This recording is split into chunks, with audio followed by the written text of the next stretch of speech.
우리 정부가 일본이 약속을 이행하지 않았다며 유네스코에 군함도 세계유산 지정에 대한 취소를 요청하기로 했습니다. 이것은 일본 정부가 최근 문을 연 유네스코 산업유산정보센터 내 군함도 관련 전시에서 강제 동원 사실을 기재하기로 했던 약속을 이행하지 않은 데 대한 대응이었습니다. 일본 정부는 최초에 군함도를 세계유산에 등재시키기 위해 일본 정부의 강제동원, 강제노동, 인권침해 사실을 인정하고 정보센터를 짓겠다며 조건부 승인을 받았습니다. 하지만 지난 10월 일본에 공개된 산업유산정보센터 내 전시물은 일본이 약속한 것과 달리 강제동원의 피해를 부정하고 자신들의 근대산업화를 미화하는 데 주력한 것으로 보였습니다. 심지어 이 정보센터에서는 일제조선인 강제징용 피해를 부정하는 증언 동영상까지 전시했습니다. 태평양 전쟁 당시 어린 시절을 군함도에서 보낸 제1교포 2세 스즈키 후미오 씨는 동영상에서 괴롭힘을 당한 적이 있느냐는 질문에 없었다고 답변했고, 조선인의 채찍을 때렸다는데 사실이냐는 질문에도 일을 시켜야 하는데 왜 때리겠냐며 그런 것 없었다고 답했습니다. 또 당시 군함도에서 일한 대만 사람이 급여를 정확히 현금으로 받았다고 증언하는 내용과 함께 월급 봉투도 전시돼 있었습니다. 일본은 이같이 뻔뻔하게 약속을 어겼습니다. 그럼에도 우리가 지정 취소를 요구하자 일본은 자신들은 약속을 이행했다고 항변했습니다. 스가 관방장관은 우리나라는 지금까지 세계유산위원회의 결의와 공고 이런 것을 진지하게 받아들여 우리나라 정부가 약속한 조치를 포함해 이런 것들을 성실히 이행해 오고 있으며 계속 적절히 대응해 나가겠다고 밝혔습니다. 일본은 이렇게 실제 행동과는 다른 말로 모면하려 하고 있습니다. 일제강점기 메이지 산업유산 중 군함도를 비롯해 야하타 제철소, 나가사키 조선소, 다카시마와 미이케 탄강 등에는 한국인 33,400명이 강제 동원됐습니다. 특히 군함도에서는 혹독한 위험 속에서 500에서 800명의 한국인이 하루 12시간 극한 노동에 시달렸고 122명이 희생된 것으로 알려졌습니다. 당시 강제징용 피해자인 최장섭 씨는 군함도에서 지낸 3년 10개월은 창살 없는 감옥 같았다고 회고했습니다. 그는 16살의 나이로 강제로 군함도로 끌려가 팬티만 입고 3교대로 쉴 틈 없이 일했고 주먹 크기의 콩밥 한 덩어리로 배를 채웠다고 했습니다. 당시 이곳에서 한국인 노동자들이 생명을 잃은 가장 큰 원인은 제대로 먹지 못한 영양 부족으로 추정되고 있습니다. 최장섭 씨는 일본 만행의 상징인 군함도가 2015년 메이지 시대 산업혁명 유산으로 인정돼 유네스코 세계문화유산이 되었다는 소식에 화를 참을 수 없었다고 했습니다. 결국 일본은 강제동원 사실을 인정하기로 하고 군함도를 세계유산으로 지정받았지만 끝내 약속을 어기고 피해자들에게 또 한 번의 상처를 안겨주었습니다. 지금 지난해 수출 규제를 비롯한 일본과 벌어지는 분쟁의 모든 것은 일본이 과거의 잘못을 인정하지 않는 데서 비롯되고 있습니다. 아베 정권의 지난 침략과 식민 지배의 역사를 반성해온 일본의 교육 탓에 아이들이 국가에 대한 자긍심을 잃어버리고 있다며 이런 자학사관을 버리고 일본의 자긍심을 심어줘야 한다고 주장해왔습니다. 이런 생각으로 인해 일본 우익들은 역사 수정주의를 내세워 일본의 전후 역사관을 바꾸려고 했습니다. 일본 국민에게 한국을 식민 지배한 사실을 근대화의 일환으로 정당화하고 일본의 메이지 유신과 근대적 산업화에 주목하게 만들겠다는 것입니다. 또한 이제 일본의 우익들은 이런 역사관을 가지고 평화헌법을 바꿔 다시 전쟁할 수 있는 나라로 만들겠다고 큰소리치고 있습니다. 이런 일본의 잘못된 역사인식과 움직임에 다시금 회자되는 역사적인 인물이 있습니다. 일본이 한국의 모든 것을 부인해도 인정할 수밖에 없는 이순신 장군입니다. 이순신 장군은 23전 23승의 불패 신화를 보여주며 세계전사에서도 유례를 찾아볼 수 없는 업적을 남겼습니다. 놀라운 것은 일본은 자신들에게 치명적인 패배를 안겨준 이순신 장군을 영웅시하고 있다는 것입니다. 일본은 메이지 시대 때부터 해군에게 임진왜란 때 자신들에게 공포의 대상이었던 이순신 장군에 대해 가르치기도 했고, 일제강점기 당시 경남 진해에 주둔해 있던 일본 해군은 매년 이순신을 모시는 사당인 통영 충렬사를 찾아 제사를 지낼 정도였습니다. 과거의 치욕적인 역사를 지우려는 일본에서 한국의 명장을 인정하고 추앙하는 이유가 있습니다. 일본에서 존경받는 역사적인 명장들이 하나같이 이순신을 인정했기 때문입니다. 만약 일본에서 이순신을 부정하게 되면 자신들의 명장까지도 부정하게 된다는 것입니다. 임진왜란 초기 조선은 육지전투에서 일본에 연전 연패했습니다. 전쟁이 일어난 지 20일도 채 되지 않아 한양이 적의 소나기에 넘어가고 선조와 대신들은 평양을 거쳐 압록강 아래 의주까지 피난을 갔습니다. 일본은 섬나라였지만 일본 전역에서 100년 동안 벌어진 통일전쟁으로 인해 그 어느 나라보다 강한 육군을 가지고 있었습니다. 여기서 일본의 장수 와키자카 야스하루는 육지전에서 불과 1500명의 군대로 조선군 5만을 격퇴시키는 놀라운 업적을 세웠습니다. 그러나 그는 한산도 대첩에서 처음으로 이순신 장군을 만나 대패하는 치욕을 맛봤습니다. 그 그는 이후 충격으로 6일을 굶었다고 했습니다. 당시 이순신 장군을 필두로 한 조선의 수군은 최강이었습니다. 조선의 수군은 삼국시대부터 끊임없이 쳐들어오는 일본의 해적 집단 왜구를 막아야 했기에 점점 강해졌고 16세기 최강의 수군이라 불릴 만큼 강력한 해군력을 가지고 있었습니다. 이 때문에 임진왜란은 16세기 최고의 육군과 최고의 해군이 싸운 전쟁이라는 분석도 있었습니다. 와키자카 야스하루는 한산도 대첩 패배 이후 부하들과 함께 무인도에서 해초를 먹으면서 구원을 기다렸다고 했습니다. 이 때문에 임진왜란 이후 와키자카 야스하루는 한산도 대첩 패배일만 되면 미역을 먹었다고 했습니다. 그리고 와키자카 가문의 후손들도 한산도 대첩 패배일이 되면 미역을 먹는 풍습을 가지게 되었습니다. 와키자카 야스하루는 훗날 이순신을 두고 이렇게 말했습니다. 나는 이순신이라는 조선의 장수를 몰랐다. 단지 예전에서 몇 번 이긴 그저 그런 다른 조선 장수 정도일 거라고 생각했다. 하지만 내가 겪은 이순신 그는 여느 조선 장수와는 달랐다. 나는 두려움에 떨며 몇 날 며칠 동안 음식을 먹을 수 없었으며 앞으로 전쟁에 임해야 하는 장수로서 나의 직무를 다할 수 있을런지 의문이 갔다. 내가 제일 두려워하는 사람은 이순신이며 가장 미운 사람도 이순신이다. 가장 좋아하는 사람도 이순신이고 가장 흠모하는 사람도 이순신이다. 일본 해군의 대표적인 전략가인 사토 데스타로는 이순신 장군에 대해 이렇게 말했습니다. 내가 평생을 두고 경모하는 바다의 장수는 조선의 이순신이다. 이순신 장군은 인격이나 장수의 그릇, 모든 면에서 한 오라기의 비난도 가하기 어려운 명장이다. 넬슨이 세계적인 명장으로 명성이 높은 것은 누구나 잘 안다. 하지만 넬슨의 인격이나 창의적 천재성에서 도저히 이순신 장군에 필적할 수 없다. 일본 해군 제독 토고 헤이아쪼로는 자신을 이순신 장군과 비교하자 이렇게 말했습니다. 나를 넬슨에 비하하는 것은 가당하나 이순신에 비하하는 것은 감당할 수 없는 일이다. 이순신은 청렴한 인물로 그 통솔력과 전술 능력으로 보나 충성심과 용기로 보나 이러한 인물이 실제했다는 자체가 기적이라고 할 수밖에 없는 이상적 군인이었다. 또한 일본 해군 전략연구가 가하다고는 이렇게 말했습니다. 도고가 혁혁한 전공을 세운 것은 사실이지만 이순신 장군과 비교하면 그 발가락 한 개에도 못 따라간다. 이순신에게 넬슨과 같은 거국적인 지원과 그만큼의 풍부한 무기와 함선이 주었다면 우리 일본은 하루아침에 점령당하고 말았을 것이다. 대단히 실례인 줄 알지만 한국인들은 이순신 장군을 성웅이라고 떠받들기만 할 뿐 그분이 진정으로 얼마나 위대한 분인가 하는 것은 우리 일본인보다도 모르고 있는 것 같다. 메이지 시대 일본 해군을 대표하는 문필가인 오가사하라 나가나리는 자신의 해군대학 강의 교재 일본 제국 해상 권력사 강의에서 이순신 장군을 상세하게 소개했습니다. 오가사하라는 이순신 장군에 대해 담대하고 활달한 동시에 치밀한 수학적 두뇌도 갖추어 전선제조법, 진열의 변화, 군략, 전술에 이르기까지 개량해 나갔다며 진도에서 조류를 응용하는 등 여러가지 획책을 통해 매번 승리했기에 조선의 안정은 이 사람의 힘에 의한 것이었다고 평가했습니다. 또한 그는 일본 해군이 임진왜란의 수군 패배 원인을 연구해 교훈으로 삼아야 한다고 강조하며 이순신 장군에게 배워야 한다고 말했습니다. 이런 일본의 장수나 군사 전문가들이 이순신 장군을 칭송하고 연구한 이유는 일본의 해군력을 증강시키기 위한 것이었다는 목적이 있었다고 했습니다. 하지만 이 같은 이유가 있었음에도 그들의 입에서 적장을 인정할 수 없을 만큼 이순신 장군의 위력은 엄청났습니다.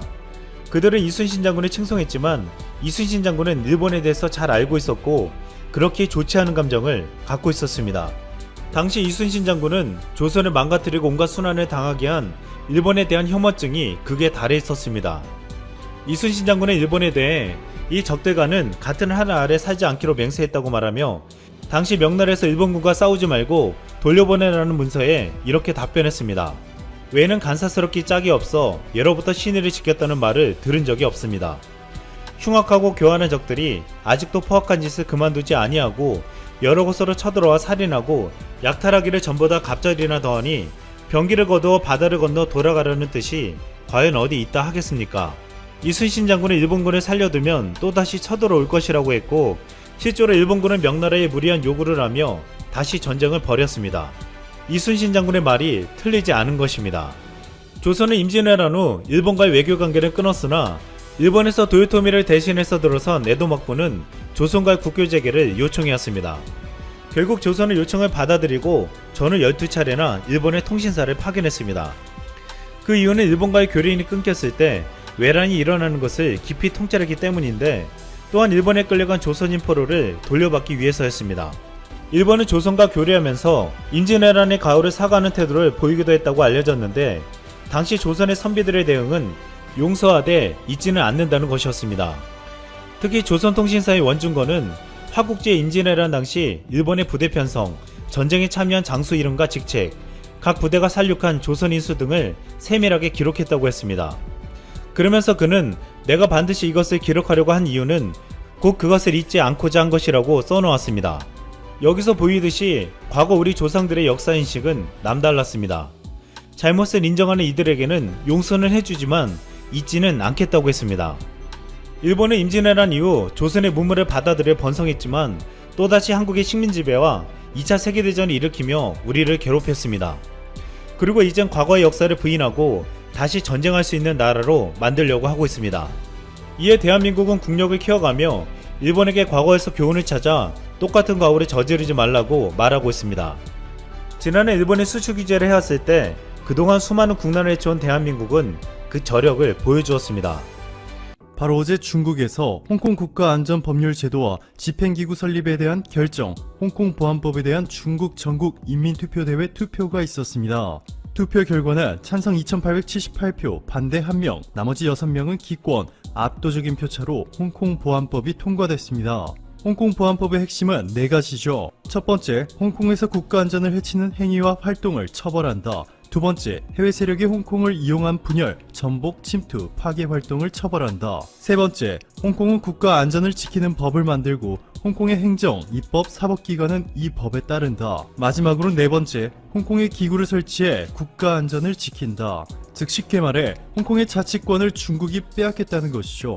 지난 19기 중국 공산당 중앙위원회 4차 전체 회의에서도 중국은 법을 바꿔 중국이 홍콩을 전면 통치하겠다 대놓고 공표한 바 있습니다. 여기서 또 한 가지 주목해야 할 점은 중국이 처음에 홍콩 보안법을 만들 때는 국가 안전을 해치는 행위에 대해서만 처벌한다 라고 밝혔는데 이번에 통과된 수정안은 국가 안전을 해치는 행위와 행동 모두 처벌한다 발표했습니다. 행동은 행위보다 훨씬 더 넓은 범위의 뜻으로 국제사회는 이를 두고 중국이 홍콩 시위단체들을 무력으로 진압해 처벌할 것이라 우려하고 있습니다.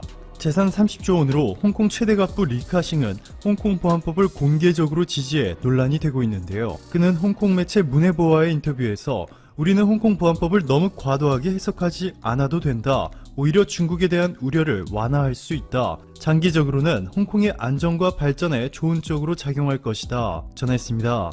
하지만 홍콩 시민들의 반응은 리카싱의 생각과는 달랐습니다. 코로나19가 잠잠해지자 수많은 홍콩 시민들이 마스크를 쓴 채 거리로 뛰어나왔고 하루 만에 최소 360명이 홍콩 경찰에 의해 체포된 것으로 전해졌습니다. 홍콩 경제일보의 보도에 따르면 홍콩의 랑펑구어 이민담당공사에서 근무하는 린야오종 이사는 최근 홍콩 보안법 보도가 나온 이후에 대만으로 이민 가겠다는 문의가 10배나 늘어났다. 전화통화마다 고객들은 하루라도 빨리 이민 가고 싶다고 말했다. 현재 홍콩 주요 포털에서는 두 단어의 검색 횟수가 폭증하고 있다. 대만 그리고 이민 이라 전했습니다. 결국 미국도 초강력 카드를 꺼내들었죠. 홍콩이 영국으로부터 반환되기 5년 전에 미국은 홍콩에 특별 지위를 부여했습니다. 이를 통해 홍콩은 중국과는 달리 특별한 관세, 특별한 무역 조건, 특별한 투자, 특별한 비자 발급 우대 등 국제적으로 엄청난 대우를 받아왔습니다. 대한민국 면적의 100분의 1, 인구도 745만 명밖에 되지 않는 작은 홍콩에 세계적인 금융 허브가 되어 해마다 450조 원에 달하는 GDP를 만들어낼 수 있었던 이유가 바로 이 특별 지위 덕분이었죠. 그런데 미국이 홍콩에 대한 특별 지위를 박탈하기 위한 절차에 돌입했습니다. 마이크 폼페이오 국무장관은 홍콩이 중국으로부터 고도의 자치권을 누리지 못하고 있다. 홍콩 보안법은 최악의 결정이다. 라고 비난했고 이를 미국 의회에 보고했다 전했습니다. 그런데 사실 홍콩의 특별 지휘권 박탈은 미국 의회의 통과도 필요 없죠. 미국 대통령, 즉 트럼프의 말 한마디 그리고 사인 하나면 바로 홍콩의 특별 지위를 박탈시킬 수 있습니다. 여기에 최근 캐나다 브리티시 콜롬비아주 대법원이 화웨이 장녀 멍완저우 부회장이 미국 송환 요건을 충족한다 판결을 내렸다는 소식까지 전해지면서 미국과 중국의 신경전이 최고조에 달하고 있습니다. 미국과 중국의 수출 비중이 높은 국가들, 즉 미국과 중국 사이에서 고도의 외교 전략을 구사해야 하는 국가가 바로 한국과 일본인데요. 일본의 아베 정부는 너무나 단순하게 중국을 포기해 삭제해버리죠. 일본의 아베 총리는 최근 기자회견에서 미국과 중국의 갈등과 관련해서 일본에게는 미국이 유일한 동맹국이다. 미국과 일본은 서로 핵심 가치를 공유하고 국제 문제를 협력해 나갈 것이다. 라며 대놓고 중국과 선을 긋고 미국에 대한 전폭적인 지지 의사를 밝혔습니다. 이렇게 너무나도 단순한 외교 정책을 펼친 일본은 현재 비상이 걸렸습니다. 일본이 대놓고 미국을 지지했다고 해서 미국으로부터 파격적인 대우를 받게 되는 것은 전혀 없습니다. 일본이 그토록 원하던 일본산 자동차 관세 인하도 전혀 바뀌지 않았고 미국에 진출한 일본 기업들에 대한 혜택도 이번 사건을 계기로 바뀌는 점은 없는 것으로 확인되고 있습니다. 이제 일본에게 남은 것은 중국의 경제 보복이죠. 일본이 수출하고 있는 국가들의 비중을 보시면 중국이 미국보다 2%나 더 높습니다. 일본이 중국에 가장 많이 수출하고 있다는 것인데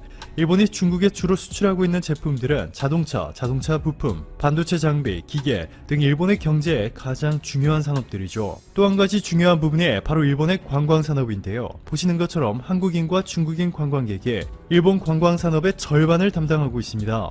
한국에서 일본 불매운동이 시작되자 일본을 찾는 한국인 관광객은 3분의 1로 줄어들었죠. 그런데도 일본의 관광산업이 버틸 수 있었던 것은 한국 다음으로 높은 비중을 차지했던 중국인 관광객 숫자가 늘어났기 때문입니다. 하지만 이번에는 완전히 다른 이야기죠. 오직 미국만을 전폭적으로 지지하는 아베 정부의 단순한 외교 정책 때문에 코로나19가 끝난 이후에도 절반을 담당했던 한국인과 중국인 관광객들은 일본을 찾지 않을 것이고 대신 일본 관광산업에서 5% 비중을 차지하고 있는 미국인들의 일본 방문 수가 조금 늘어나겠죠. 반면 한국은 적절한 중립 위치를 지키며 미국과 중국, 중국과 미국 모두를 자극하지 않고 있는 외교 전략을 구사하고 있습니다. 강경화 외교부 장관은 최근 공개 모두 발언에서 미국과 중국 어느 한쪽의 편을 들지 않고 한국은 중립의 위치임을 명확히 했습니다. 하지만 중국이 홍콩 보안법을 이유로 홍콩 시민들의 인권을 무시했을 경우에는 한국은 이를 반대하는 입장을 명확히 했는데요. 최근 문정인 특보는 워싱턴 싱크탱크 퀸시 연구소가 주최한 세미나에서 홍콩 보안법은 중국 내부에서 입법 절차에 따라 진행되는 것이기 때문에 개입하기가 정말 어렵다. 하지만 홍콩 보안법이 보편 인권에 위배될 경우 한국 정부는 어느 정도 비판적인 입장을 취할 것이라 생각한다. 현재 한국의 대통령은 인권의 수호자다 라고 전했습니다. 이렇게 일본처럼 대놓고 미국을 지지하지 않고 있음에도 미국 내에서 한국에 대한 이미지와 여론은 일본을 압도하고 있습니다. 워싱턴 DC에 본사를 둔 미국의 싱크탱크 퓨 리서치 센터가 최근 발표한 자료에 따르면 미국인들은 세계에서 한국이 가장 코로나19 대응을 잘했다라고 평가하고 있습니다. 못함, 양호, 잘함, 매우 잘함 이렇게 4단계로 평가를 진행했는데 한국의 매우 잘했다 비중이 2위 독일보다 압도적으로 높았습니다. 여기에 최근 세계에서 가장 권위 있는 국제학술지 네이처는 1993년 이후 27년 만에 한국에 대해 집중적으로 다룬 특집 기사를 내보내며 한국의 코로나19 대응이 왜 전 세계로부터 극찬을 받고 있는지 한국의 방역 시스템과 R&D 상황에 대해 자세히 설명했는데요. 네이처 관계자는 네이처가 어느 한 국가를 특집으로 다루는 것은 결코 흔한 일이 아니다. 이번 한국 특집은 무려 12페이지에 달할 만큼 한국을 집중 조명했다. 의미가 상당히 크다 전했는데요. 네이처는 한국을 이렇게 묘사하고 있습니다. 한국은 빠른 추종자가 아닌 선도자가 되겠다는 국가의 목표로 투자를 늘리고 있다. 한국의 GDP 대비 R&D 지출은 1위인 이스라엘 다음으로 높다. 한국 정부가 주도하는 탑다운 계획에 정부 산업 학계 간의 강한 유대로 정보통신기술과 혁신 분야에서 세계적인 리더가 될 수 있도록 했다.